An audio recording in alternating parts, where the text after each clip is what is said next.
This is Aarathi from Ithara vlogs. അപ്പം ഇന്ന് എന്താ വിഷയം എന്നറിയാവോ?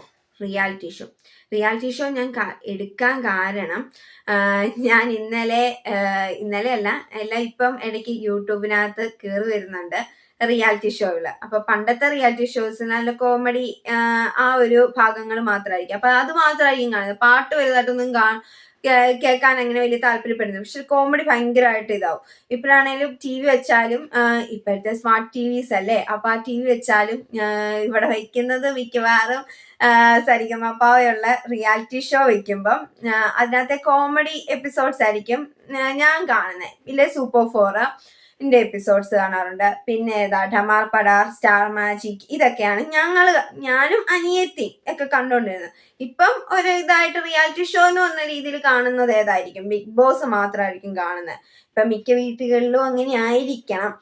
ബിഗ് ബോസ് കാണും. പിന്നെ ഇപ്പം ഞങ്ങൾ ജെൻസി കിഡ്സ് പോലുള്ളവർ മിക്കവാറും ബിഗ് ബോസും കാണും. പിന്നെ ഏതാ ഡ്രാമ, കൊറിയൻ, ചൈനീസ്, ജാപ്പനീസ്, ഇങ്ങനത്തെയൊക്കെ ഡ്രാമാസ് ആയിരിക്കും ഞങ്ങൾ കാണുന്നത്. തായ്, അതുപോലത്തെയൊക്കെ പല ലാംഗ്വേജസിലുള്ള ഡ്രാമാസ് ആയിരിക്കും കൂടുതൽ കാണുന്നത്. അപ്പൊ റിയാലിറ്റി ഷോയിലേക്ക് വലിയ ഒരു ഇതില്ല. കൊറിയയിലൊക്കെ അടിപൊളിയായിട്ടുള്ള സീരീസുകൾ ഇറങ്ങുന്നുണ്ട്. അപ്പൊ പിന്നെ പറയേണ്ട കാര്യമില്ലല്ലോ. എന്റെ ഫേവറേറ്റ് ഷോസിന്റെ പേര് ഞാൻ പറയുന്നത്. അപ്പൊ നിങ്ങൾക്ക് അങ്ങനെയൊന്നും ആവണം എന്നില്ലായിരിക്കും അല്ലേ? അപ്പൊ നിങ്ങളുടെ ഫേവറേറ്റ് റിയാലിറ്റി ഷോ ഏതാണ്? നിങ്ങൾ കമന്റ് ചെയ്യും. അപ്പൊ ഇന്ന് ഇത്രേ ഉള്ളൂ. ബൈ.